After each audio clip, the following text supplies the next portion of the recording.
고린도전서 15장 50절에서 58절까지의 말씀 보겠습니다.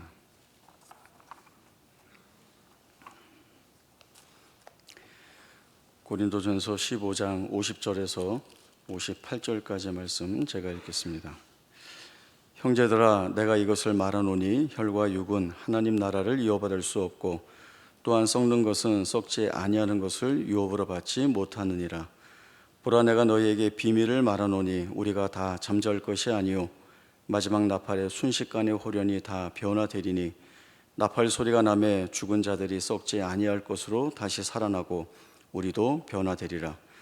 이 썩을 것이 반드시 썩지 아니함을 입겠고 이 죽을 것이 죽지 아니함을 입으리로다. 이 썩을 것이 썩지 아니함을 입고 이 죽을 것이 죽지 아니함을 입을 때에는 사망을 삼키고 이기리라고 기록된 말씀이 이루어지리라. 사망아, 너의 승리가 어디 있느냐? 사망아, 내가 쏘는 것이 어디 있느냐? 사망이 쏘는 것은 죄요 죄의 권능은 율법이라. 우리 주 예수 그리스도로 말미암아 우리에게 승리를 주시는 하나님께 감사하노니 그러므로 내 사랑하는 형제들아, 견실하며 흔들리지 말고 항상 주의 일에 더욱 힘쓰는 자들이 되라. 이는 너희 수고가 주 안에서 헛되지 않은 줄 알미라. 아멘. 바울은 서신서를 통하여서 고린도 교회 안에 있는 여러 문제들에 대하여서 그동안 꾸준히 지적을 해오기도 하고 또 신앙적으로 권면을 해오는 가운데 있습니다. 여러 주제들이 많이 있었는데 이제 편지의 끝부분에 와서 가장 중요한 주제인 부활에 관해서는 앞에 있었던 그 어떤 주제보다도 내용도 많고 또 무게 있게 이 내용을 다루고 있습니다. 그래서 바울은 이 주님의 부활에 대하여서 설명도 하고 변증도 하고 그리고 선포도 하고 있습니다. 예수님의 부활을 직접적으로 목격한 자들이 있다, 이렇게 처음 이야기하면서 게바에게 보이시고 제자에게 보이시고 500여 형제에게 일시에 보이시고 또 사도들에게 보이시고 야고보에게 또 마지막에는 나에게도 보이셨다, 바울이 이렇게 이야기를 합니다. 그리고 또 하나는 그 땅에 심기우는 씨에 관한 이야기를 하고 있습니다. 하나의 씨가 땅에 심기워졌을 때에 그 모양 그대로 심기워져 있으면 그 씨는 그 씨 자체가 땅에 심기워질 뿐 다른 아무 의미가 없게 됩니다. 그러나 땅에 심기워진 씨가 오히려 죽음으로 인하여서 거기에서 새 싹이 돋아나고 새 결실을 보게 된다라고 하는 이야기를 하면서 예수가 죽음으로 인하여서 그가 살아야 그리고 그 삶으로 인하여서 우리에게 주시는 부활의 능력과 은혜가 있다라고 하는 사실들을 아주 분명하게 논증을 해 나가고 있습니다. 그리고 이제 오늘 마지막 결론 쪽에 와서 하나의 이야기를 더 하고 있고 또 비밀이라고 하는 이야기도 하고 있고 그리고 성도들에게 당부하는 이야기를 이어가고 있습니다. 오늘 본문 말씀을 보면 혈과 육이 나오고 이 혈과 육은 썩는 것입니다. 썩는 것은 썩지 아니하는 하나님의 나라를 유업으로 받을 수 없다, 이렇게 이야기를 하고 있죠. 그렇다면 반대로 하나님 유업으로 받을 자라면 혈과 육이 아닌 썩지 아니하는 몸을 입은 사람이어야 합니다. 썩지 아니하는 몸을 입는 사람이라고 하면 바로 그것이 죽을 것이 죽지 아니함을 입는 것이기 때문에 사망을 이긴 것이 됩니다. 이것이 예수가 부활하신 이유이죠.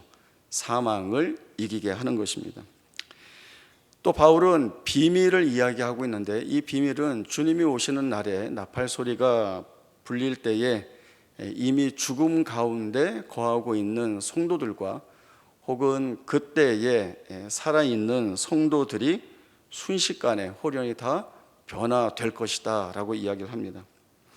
죽음 가운데 있는 성도들은 썩어진 몸에서 완전히 전혀 다른 부활체를 입게 될 것이고 살아있는 성도들 또한 새로운 몸으로 변화되게 될 것입니다. 그렇기에 부활은 죽음 가운데 거하고 있는 성도들이나 또는 아직 살아있는 성도들 모두에게 소망이 되며 영광이 된다는 것을 말하고 있습니다. 바울은 부활을 먼 미래에 일어나는 일로만 이야기하고 있지 않습니다. 장래에 있는 일이기 때문에 소망을 두는 것은 맞지만, 그러나 부활이라고 하는 것은 오늘을 살아가는 믿음의 원동력이 되어야 한다는 것입니다. 그래서 바울은 사랑하는 고린도 교회 성도들에게 이 부활의 믿음을 가지고 주 안에서 견실하며 흔들리지 말고, 그리고 주의 일에 더욱 힘쓰는 자들이 되라는 권면을 하고 있습니다. 이 권면에 대한 설명을 좀 해야 합니다. 견실해라 라고 하는 것은 어떤 의미인가 하면 제자리에서 굳게 있으라 라고 하는 뜻이 바로 이 안에 담겨진 뜻입니다. 자기 자리를 지킨다는 것은 대단히 중요한 일입니다. 더군다나 지켜내야 할 막중한 책임이 있는 자리라고 한다면 더더욱 그렇습니다. 그리고 그런 자리일수록 그 자리를 지키지 못하도록 하려는 많은 방해 요소들이 있을 수 있습니다. 부활의 문제로 혼란스러워하는 이 고린도 교회 안에의 상황에서도 부활은 진리이고 사실이고 역사이고 반드시 붙들고 믿어야 하는 것인데, 이 부활에 대한 거짓 가르침도 많고, 그리고 다양한 유혹거리가 많이 등장하는 가운데 있습니다. 그래서 바울은 이 거짓과 유혹에 흔들리지 말고 자기 자리를 굳게 지키기 위하여 자기가 붙들고 있는 그것을 더욱 굳게 붙들라는 권면을 하고 있는 겁니다. 결국 이 말이죠. 다른 데 눈 돌리지 말고, 다른 데로 옮겨가려고 하지 말고 있는 자리에서 확실한 것을 붙들어라 라고 하는 겁니다. 다음에 두 번째는 흔들리지 말라는 권면을 하고 있습니다. 이것은 그 거짓과 유혹에 맞서서 의심하지 말고 믿으라, 이것이 흔들리지 말라는 말씀입니다. 의심이라고 하는 것은 내가 믿긴 믿는데 이 믿는 것이 확실하지 않을 때에 생기는 것입니다. 아무래도 확실하지 않은 부분이 있어서 정말 내가 이걸 믿어야 되는가에 대한 그러한 의심을 갖고 있게 되는 것이죠. 이 의심은 곤혹스럽게 만들고, 그리고 마음을 괴롭게 만듭니다. 제가 이야기를 하나 해드리겠습니다. 의심에 관한 건데요. 제가 청년부 사역할 때 청년 아이들하고 이런저런 게임들을 많이 했는데, 그 중에 많이 했던 게임이라고 한다면 마피아 게임이라는 것이 있습니다. 이 게임은 시민들 가운데 섞여 있는 마피아를 찾아내는 그런 게임입니다. 만약에 한 10명 정도가 게임에 참여를 한다고 한다면 한 3분의 1 정도 되는 사람을 마피아로 지목하고, 그리고 나머지 7명이 그 3명을 찾아내야 합니다. 어떻게 시작을 하는가 하면 심판이 한 명 있습니다. 모두가 눈을 감고 머리를 숙이면 이 심판이 아무나 3명의 머리를 이렇게 살짝 건드립니다. 그러면 마피아로 지목이 된 거예요. 그러면 이 마피아 지목된 사람들은 눈을 떠서 같은 편 마피아가 누군지 확인을 하고 다시 눈을 감고 머리를 숙입니다. 그리고 이제 다 같이 눈을 뜨면 누가 마피아인지 모릅니다. 이제 그때부터 온갖 술수가 난무를 합니다. 이제 심증과 물증을 가지고 이 마피아를 찾아내야 하는 거죠. 마피아가 시민들을 잘 속여서 마피아가 끝까지 생존하게 되면 마피아가 이기는 거고, 시민이 속지 않고 마피아를 잘 잡아내면 시민이 승리하는 그런 내용입니다. 어떻게 보면 별것 아닌 것 같은 게임인데, 이 게임을 많이 해보고 느낀 게 뭔가 하면 속이려는 자와 속지 않으려는 자, 그리고 감추려는 자와 감추지 않으려는 자, 그리고 감춘 것을 찾아내려는 자, 살기 위해 속이는 자, 살기 위해 거짓말하는 자, 인간의 밑바닥을 아주 철저히 보는 게임이 이 게임이 아닌가 싶습니다. 한 번에 이런 경우가 있었습니다. 제가 마피아하고 여자 청년 2명이 시민으로 남아 있습니다. 이제 한 명 마피아를 잡아내야 되는 그런 자리에 있는데 제가 마피아 승리를 위해서 같은 마피아를 마피아다 이렇게 잡아내서 죽이도록 이렇게 유도를 했습니다. 그런데 똑똑한 이 친구가 오히려 이 상황을 의심하고는 아무래도 목사님이 마피아 같다 이제 이런 생각을 하게 된 거죠. 이제 마지막에 그 발언을 하게 되었는데 그 여자 청년 하나가 그 남은 친구 하나가 누군가 하면 초등학교 때부터 절친이에요. 둘이 이 청년부 올 때까지 베스트 프렌드로 지내왔던 아이들이에요. 그러니까 이제 그 친구 하나가 우리의 우정을 걸고 내가 얘기하는데 나는 시민이고 목사님이 마피아다. 이런 말은 못하지만 목사님을 믿으면 안 된다. 이렇게 됐습니다. 그리고 이제 마지막에 제가 마지막 발언을 했죠. 나는 목사다. 거짓말을 못한다. 제가 마피아니까 쟤를 잡아라. 결국 이 친구가 목사인 저를 선택을 했고 그렇게 그들의 우정은 깨졌습니다. 물론 그 다음 주일날 화해하고 이제 다시 친한 친구로 지내고 있죠. 신혜야, 은지야 잘 지내지? 예, 이 자리를 빌어서 인사도 해봅니다.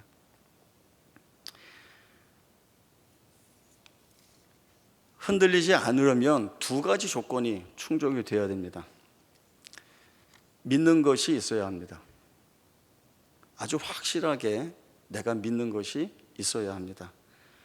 그리고 내가 그것을 확실하게 믿는다고 한다면 의심하지 않아야 합니다. 그래야 흔들리지 않습니다. 배에 보면 돛도 있고 닷도 있습니다. 돛은 돛대에 달린 천이죠.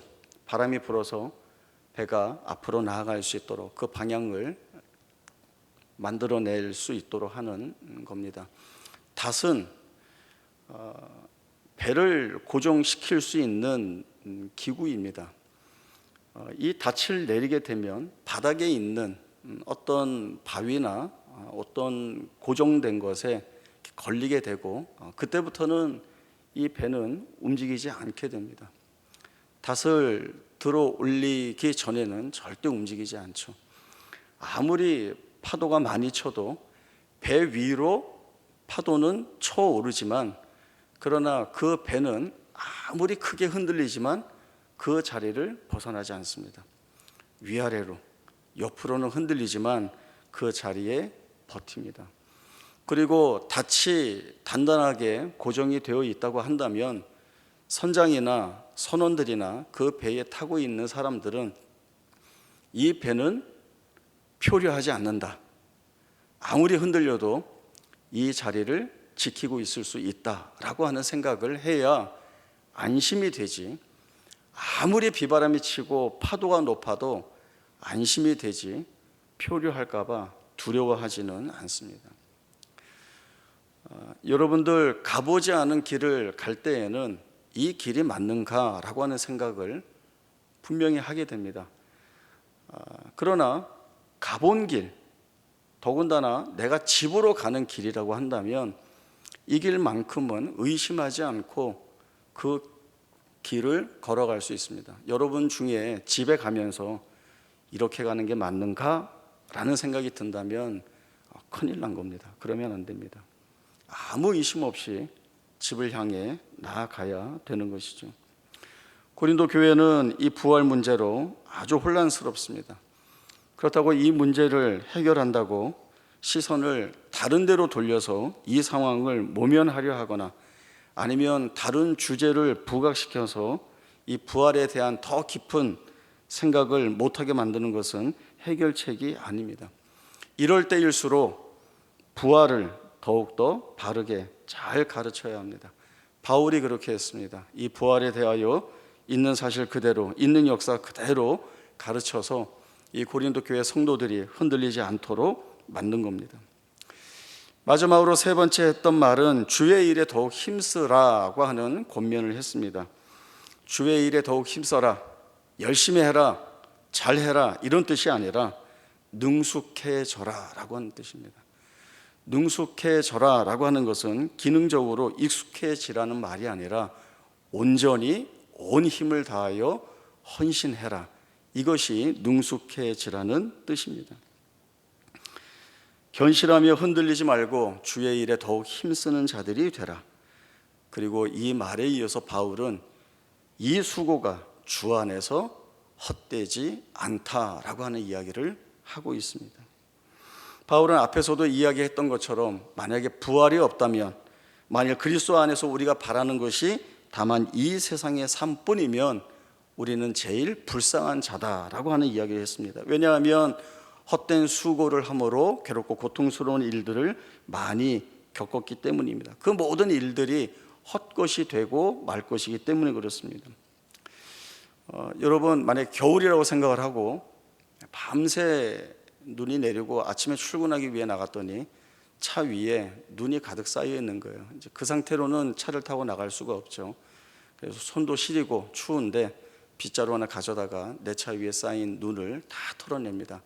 한 10분, 20분 걸려서 땀 뻘뻘 흘리면서 열심히 다 털어냈을 때 옆집에 있는 사람이 나오는 거예요. 그래서 리모컨 갖고 딱 자기 차를 여는데 내 차가 삐빅 하고 열리는 거예요. 무슨 상황인가요? 내 차를 턴 게 아니라 옆집 차의 눈을 털어주고 있었던 거죠. 헛수고한 겁니다. 물론 저라면 그 상황에 알고 제가 털었습니다. 이웃을 위해서 아마 이렇게 얘기하지 않았을까 싶은데, 어쨌든 내 차를 털지 않았기 때문에 헛수고한 거죠. 바울은 예수가 하나님의 아들이시며 구주라는 사실, 그리고 그 예수가 사망의 권세를 깨고 다시 살아나셨다는 것이 사실이기에 우리가 지금 하는 주의 일에 더욱 힘쓰는 자들이 되는 이 일이 결코 헛되지 않다, 헛되지 않기에 우리가 가야 할 이유가 충분하다고 가르치고 있습니다. 우리가 가야 할 길이 분명해졌습니다. 부활을 믿고 붙들고 살기 때문에 우리는 오늘 부활 신앙을 가지고 살아갑니다. 그리고 이 부활 신앙을 가지고 살아가는 내 삶의 자리를 만들어야 합니다. 우리가 부활 신앙으로 산다라고 하는 것은 두 가지 의미입니다.